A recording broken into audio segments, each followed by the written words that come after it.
Happy Hump Day. The people of Philly, thank you for hopping on the birds last weekend. Very anxious for the Super Bowl pod next week, but bigger fish to fry this week with the return of Tiger. How you doing today, Deuce? I'm good, but the sound of it sounds like you're battling. Yeah, Sunday was obviously a little kind of emotional. I don't have the voice at 100% yet.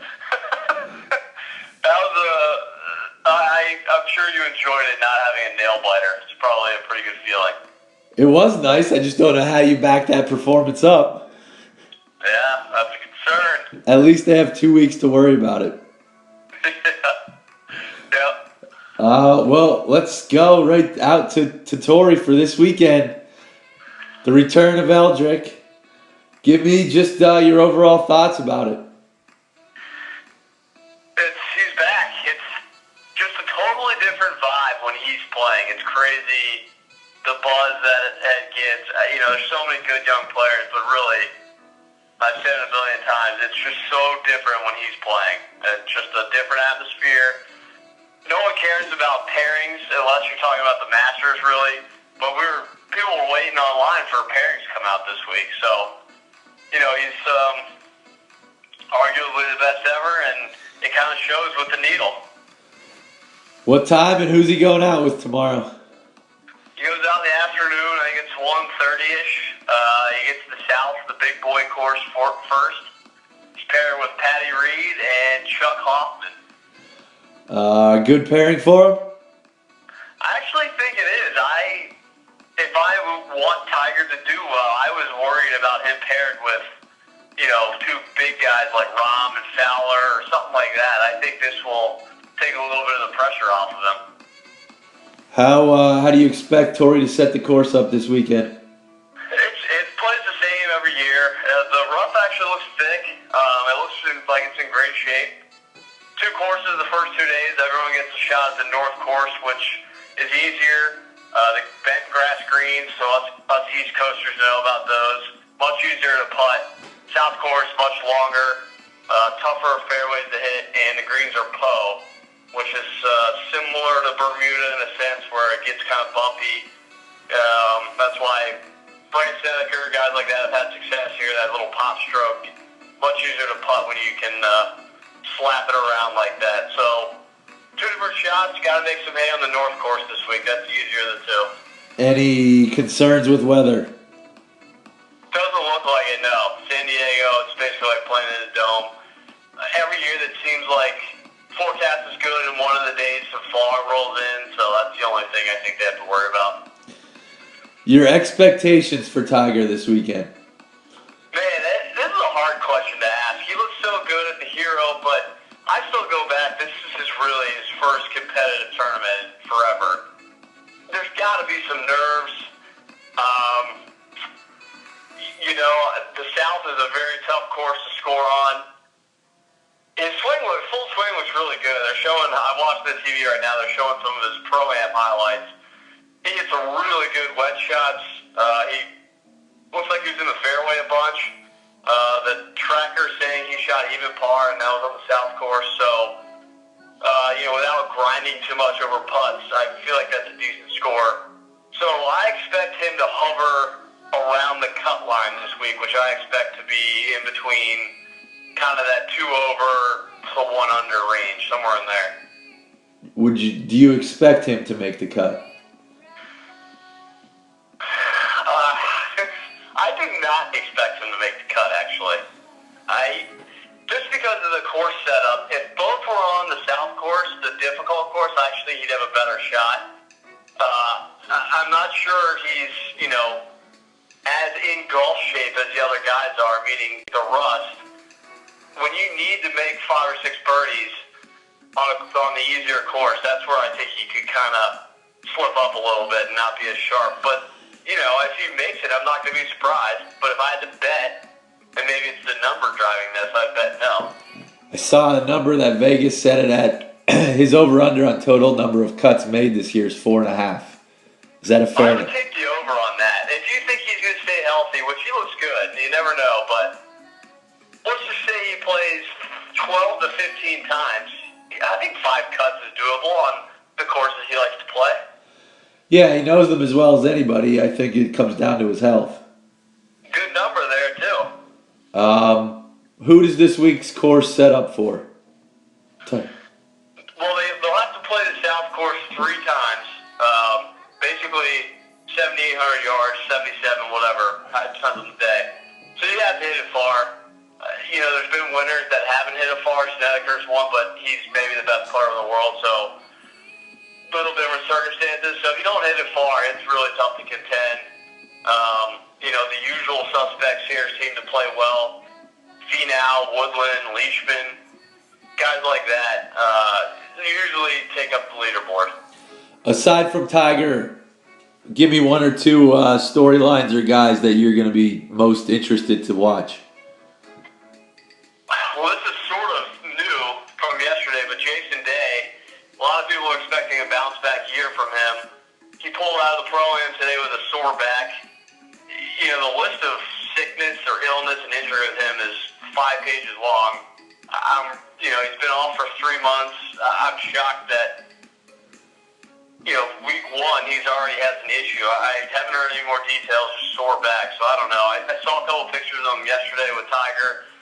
He looks heavy to me. It's tough to see during still pictures in the dark, but he looked pretty significantly heavier than last time I saw him, so he's one to watch out for. What about Phil? 49, turned 49 this year, doesn't have a great record the last 8 or 9 trips around his hometown event. He needs to not have many bad weeks this year if he wants to play in one more Ryder Cup. I know he said that's really important to him, so we'll see where he's at. Didn't look great last week. So he needs to step on the gas if he wants to make the Ryder Cup team. Back to your first comment with Jason Day. If Jason Day does not win another major, how is Jason Day remembered? Wow. I'm not sure he is really remembered if he doesn't. I guess one of those, Duvall's success was at least sustained for 4 or 5 years. But I would akin it to that where, he got to number 1, he won a major, and that was it. There's not really a benchmark for that. Luke Donald had 1 good year. Martin Keimer won a couple majors, so I guess he's even higher than him. Flash in the pan kind of comes to mind. Yeah, I don't disagree with that. That's why I was interested to see what your thoughts were. He won a major, but he hasn't won a ton of other big events. So, people would probably take Day over Keimer not thinking about it. Keimer has 2 majors in a Players' Championship. That's a pretty good resume. Keimer has had a very underrated, under-the-radar career. Yeah. Guys that you're going to be watching this weekend. Well, this weekend it's all about Tiger. It's a good field. There's some names in it: Fowler, Matsuyama, John Rahm, Rose, Phil. But Eldridge, the guy, I want to can't take your eyes off him, especially right now, his first tournament back. Fowler's an interesting name to me to watch, see if he can finally turn that corner if you want somebody other than Tiger. I think we're getting to the point with Fowler. One of these years, he's got to have a huge year, or else it's just going to be a what-if career. How about guys that this course does not set up well for? Any of the short knockers, you can name them all. I don't particularly think Patrick Reed sets up well for him. And then Phil, I know he's won here, but man, his last few years, like going 7 years back, his best finish is a tie for 34th. I guess it's the driver, if you're hitting it out of the long rough on every hole, tough to score, but it just doesn't seem like it fits his eye. How about some guys under the radar that may not necessarily win, but that you expect to play well? Yeah, if you're talking from a betting perspective, there's some good 30 to 50 odds out there. Gary Woodland has a really good record here. He obviously killed it. I already mentioned Finau. He's kind of cut from the same cloth. You want to go a little deeper than that. How about Kyle Stanley? He should have won here a few years ago. He had a 7-shot lead on Sunday. He had a 3-shot lead on 18 and made an 8 to get in the playoff. Really good course for him. Johnny Vegas has kind of turned the corner. He's 50 to 1. Really good ball striker. He's, if he gets his putter going. How about your boy Bo Hostler down here at 125 to 1? Started off with a great round last week. Couldn't sustain it. Decent finish though. Kind of a hometown event. He seems like he's back and healthy. I wouldn't be shocked to see Bo Hostler on the leaderboard. Do you expect Brian Harmon to continue his success that he has built up over the past couple events? Look at you going deep. He's a guy that I think can have long-term success. He's got a great short game, and he's a good ball striker. He's not long. If you're not long, I think it's hard to be consistently great on tour nowadays. It's just such an advantage. But he is one of those guys that they can win, once a year, once every other year for the next 5 or 6 years. I don't know what that does for him, but I think he can, continue a pretty good career. We'll go a little deeper when we have our official golf preview, but what do you expect out of Ollie Schneiderjans this year? Second year on tour, really, really good college player. Kind of went back and forth, web and pro, or PGA Tour the last 2 years. Kind of finding his way. He has one of the lower ball flights on tour, which is pretty surprising. Even though he's a long hitter, you usually see him go high. He seems to have figured out the putter a little bit. That's always been his weakness. I think Ollie is going to win this year.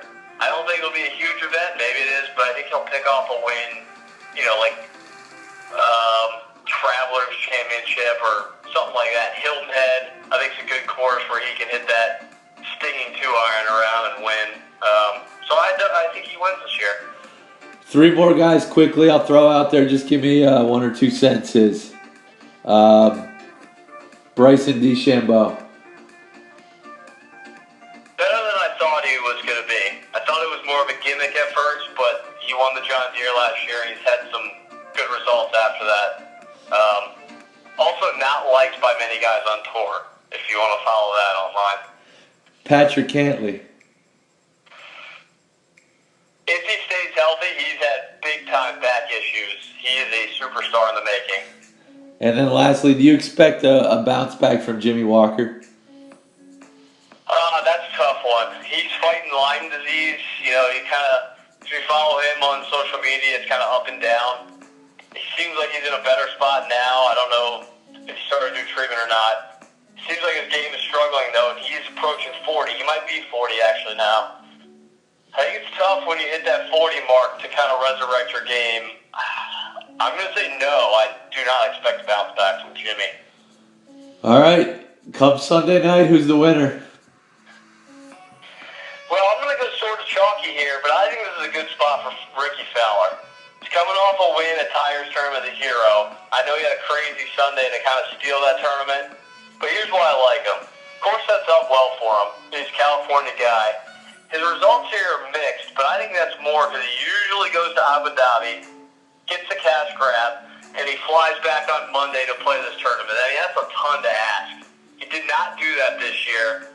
I think he's rested, he's fresh. He's one of those guys that you like to play him or bet on him after he either misses a cut or he's been on a layoff. He usually comes out pretty strong. So I'm going with Fowler. Any other golf notes? I can't think of any now. Thunder Dan's down there at the PGA merchandise show reporting live. So if any breaking news or nuggets, I'll pass them along. Perfect. Quickly, we'll bounce over to the conference championships from Sunday. Give me your thoughts on Jags Patriots. Jags played really well. I'm very surprised at how successful they were on offense. Portals looked good. To me, they went the way of the Saints. Got conservative. They went the way of so many teams we've watched in the playoffs. They got conservative in the fourth quarter. If you told them they were up 10, they had Brady in the third and 18 as a fourth quarter, their defense has to go win the game. I think they'd be okay with that. That's exactly what happened, and they lost. So all the people saying the refs won that game, it's just ridiculous to me. Jags get. Do you think it was more that they were trying not to lose, or they did not trust Bortles by going more conservative? I don't know. I think you could probably make an argument any of those. They could be they have never been in that position before. They got conservative. The lack of experience. It's kind of everything. Is this the worst Patriots team in the Brady tenure? I don't know. That's a good question. Because if you look on offense, I think they have a lot of weapons actually. This is the first time since Moss they've actually had a downfield threat in Cooks. I think they have plenty of security blanket type guys with Gronk, Amendola, White, even some of the other running backs. Burke has sort of a security blanket when he's in. They have a mismatch with Gronk. I would say weapons-wise, no. I think front seven on defense, yes. I think you really see some deficiencies there. How about switching gears to the NFC? Your thoughts on what happened in Philly? Well, I don't need to give any thoughts here. I think we both like Philly a lot. We probably got scared before game time just because it was a huge game for you guys. I'll let you handle the thoughts on this one since you watched it more in depth than I did. I kind of expected what the Eagles' defense did.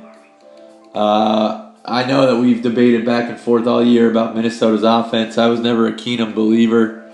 I think he could beat the teams that he's supposed to, but when he goes against some of the better defenses, that's when he's going to struggle.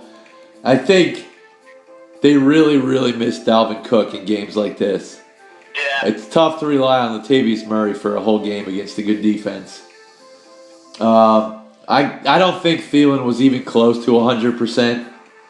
I thought that's where they could really exploit some of the Eagles' deficiencies on defense.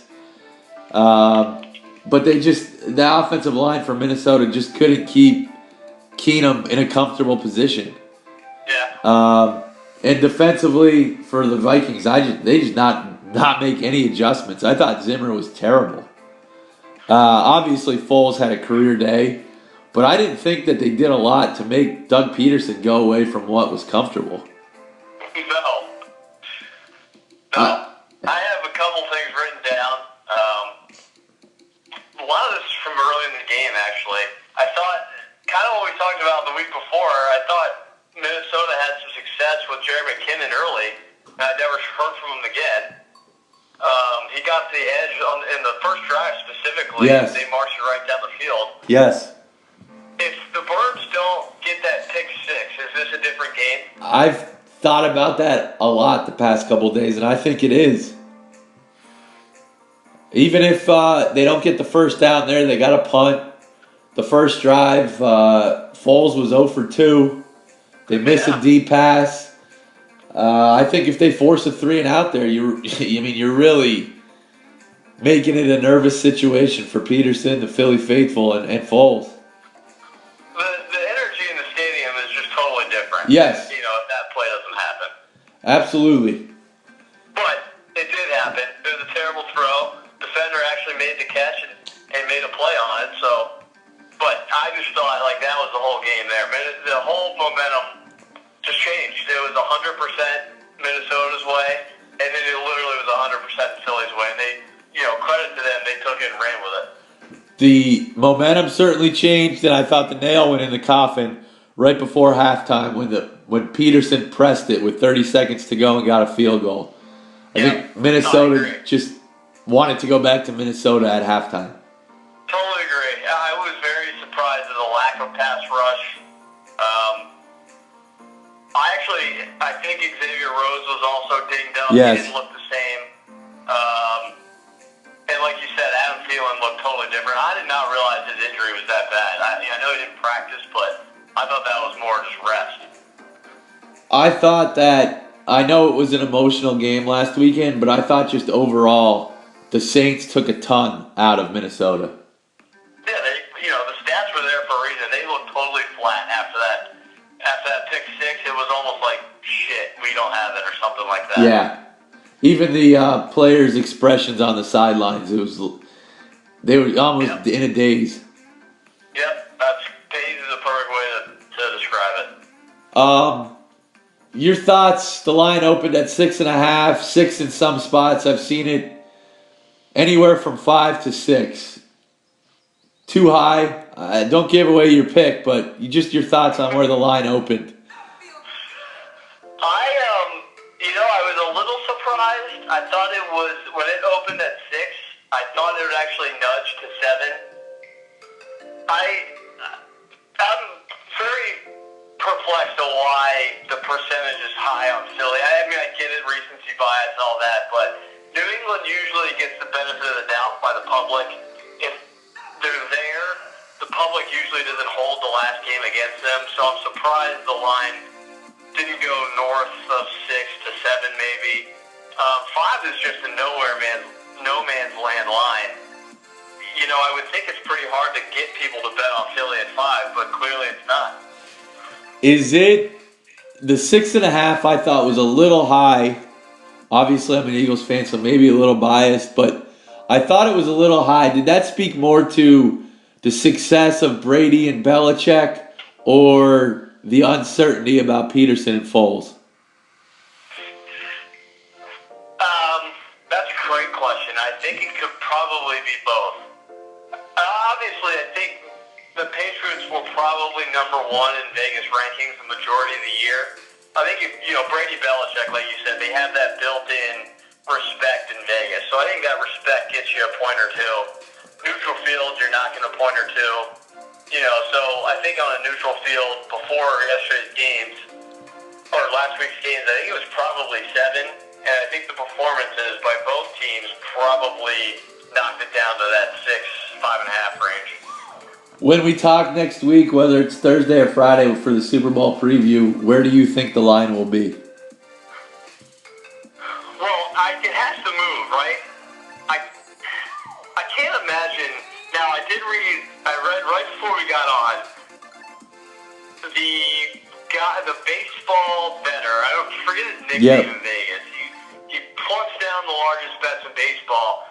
He is negotiating to raise his minimum bet to the largest in history, I think I read. And he wants to bet it on the Eagles. So stuff like that is what moves lines. I can't see the public percentage changing a ton. Maybe it gets down to 50-50. I would think, the week of is usually the more experienced team gets more bets. I just can't see it moving down too much. Maybe it goes to 4.5. But I would think more likely it gets back to 6. What line? If you have huge bets, it's not going to. What number do you think it has to get to for the majority to start betting on the Patriots? I think if it gets into the 4s, once you see those 4s, I think you'll see some buyback on the Patriots.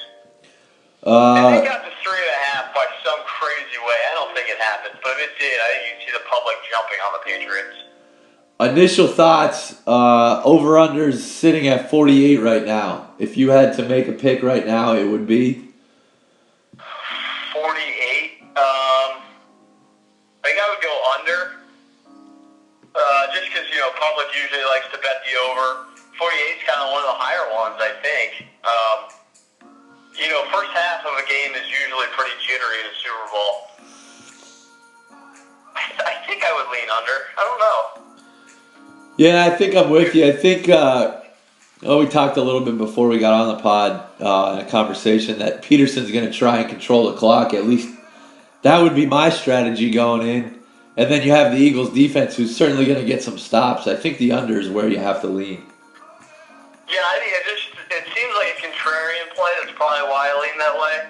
We can get in depth with this, but the two styles should be very different. So whatever style wins out, obviously, will dictate the over-under. Because the Patriots, I think, are going to be the opposite. They're going to try to go tempo. And I actually think both teams could play at either speed, so that will be interesting to see. Interesting, as we're talking now, I just opened up the Inside app, and 5 Dimes has it down to 4.5. Wow! 5 Dimes, not a quote-unquote sharp book, so that is more public action. Degenerates like me and Daniel who can't, get access to a bookie on the strip. That is shocking that they're going down to 4.5. I can see a sharp book going now, but maybe 3.5's in play still. Wow. I didn't want to see Very that. surprising. How does that make you feel, though, as an Eagles backer fan? I didn't want to see that. Really? I wanted it to stay in the 6.5 range. I wonder if that is because of that one story. I think that was RJ Bell that tweeted that out. Yes. I think there's a couple other ones, stories about some big professional bets being laid on Philly. I do think it's worth putting more money on the money line for Philly than to take the points. Yeah, I don't want to give anything away here, but Let's end it now before we do give too much away. Great job by you. We'll be back next week. Recap Tigers' performance, the Farmers. Preview next weekend. Preview the Super Bowl. Great job by you today. tip of the cap to you, playing hurt, playing tired. Talk to you soon.